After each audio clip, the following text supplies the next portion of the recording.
Shalom, selamat berjumpa kembali dalam khotbah singkat melalui YouTube dan media sosial lainnya. Pada kesempatan ini, khususnya dalam mengakhiri hari-hari yang terakhir dalam tahun 2021, terdapat 3 buah topik pembahasan singkat akhir tahun 2021. Yang pertama, kita berbicara mengenai sesaat untuk refleksi diri. Topik kedua, kita berbicara mengenai goncangan kemuliaan pada tahun 2022. Dan topik ketiga, sekaligus menutup tahun 2021, yaitu rencana Tuhan atas aku. Kita masuk ke dalam topik pertama. Akhir tahun 2021, sesaat untuk refleksi diri. Dalam hitungan hari, tahun 2021 akan berlalu. Tentunya tahun 2021 memiliki arti dan kesan tertentu bagi setiap orang. Begitu pula bagi umat percaya kepada Tuhan Yesus.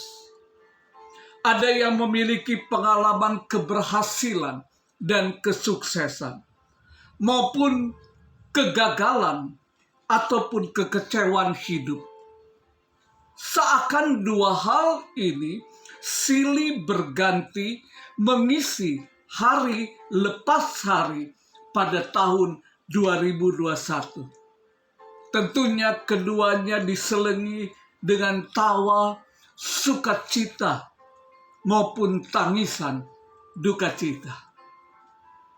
Namun jika kita masih tetap ada pada hari-hari terakhir dalam tahun 2021, semuanya semata-mata adalah anugerah dan belas kasihan Allah yang memampukan kita dalam menghadapi dinamika kehidupan. Ucapan syukur tidak henti-hentinya kita ucapkan untuk kebaikan dan penyertaan Tuhan sepanjang tahun 2021. Biarlah momen saat ini juga dipakai untuk refleksi diri, memeriksa diri dalam kehidupan kerohanian khususnya sepanjang tahun 2021. Biasanya refleksi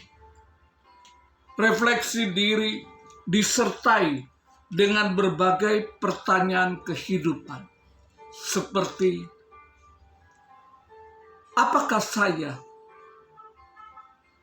cukup melakukan seluruh rencana saya pada waktu awal tahun 2021?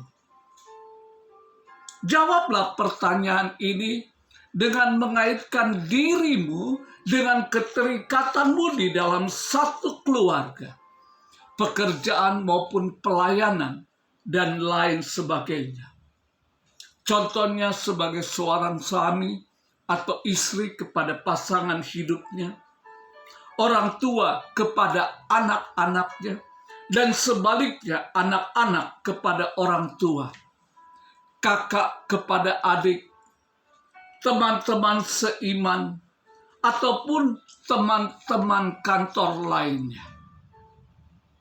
Pertanyaan kedua, apakah saya layak untuk Tuhan dan pekerjaannya jika saya seperti ini?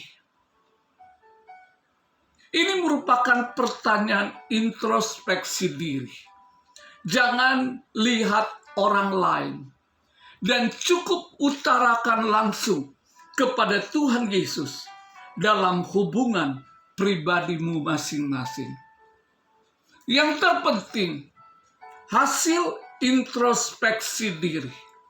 Beritahukanlah kepada Tuhan Yesus dan minta pertolongannya dalam mewujudkan sesuatu yang lebih baik lagi pada tahun 2022. Pertanyaan ketiga, dalam tahun 2021, bahkan sebelumnya, apakah yang saya lakukan menyenangkan hati Tuhan? Ini juga merupakan pertanyaan refleksi diri. Semua yang kita lakukan memang tertuju kepada manusia dalam kaitan keluarga, teman kantor, teman pelayanan. Namun sesungguhnya yang kita perbuat kepada sesama manusia itu juga tertuju untuk Tuhan. Jika kita lakukan kepada pribadi yang kelihatan di hadapan kita, maka tidak terlalu sulit melakukannya kepada pribadi yang tidak kelihatan, yaitu Tuhan. Namun tidak sebaliknya. Sebagai pedoman dalam momentum refleksi diri, kita harus menyadari hidup kita tidak bisa hidup tanpa kehadiran Tuhan dalam setiap aktivitas kita. Sehingga kita senantiasa memiliki rasa syukur dengan kata yang selalu terucap. Bersyukurlah kepada Tuhan, sebab Tuhan baik kepadaku. Pada akhir dari topik ini, saya mengambil satu artikel yang ditulis oleh Rachel Brunner pada bulan Juni 2019, mengungkapkan terdapat 11 cara mengucap syukur kepada Bapa Surgawi pada momentum refleksi diri. Yang pertama, ingat selalu Tuhan Yesus di dalam hidupmu. Yang kedua, kenali tangannya yang turut campur di dalam hidup dan aktivitasmu supaya berhasil. Yang ketiga, ucapkan syukur dalam doamu selalu. Yang keempat, buatlah satu rangkaian syukur senantiasa setiap saat. Yang kelima, bertobat dari segala dosa dan pelanggaran. Yang keenam, taati firman Tuhan selalu. Ketujuh, layanilah Tuhan dan pekerjaannya. Kedelapan, belajar mengucapkan terima kasih kepada orang lain. Kesembilan, memiliki sikap syukur kepada Tuhan. Kesepuluh, belajar untuk rendah hati.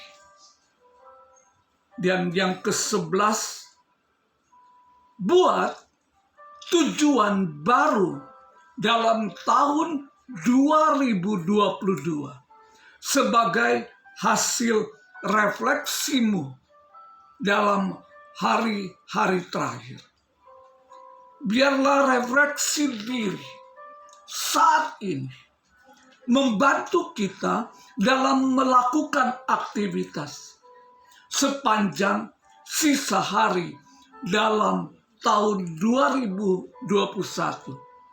Sekaligus sebagai persiapan memasuki tahun 2022, tahun yang baru, dengan semangat yang baru bersama Tuhan Yesus.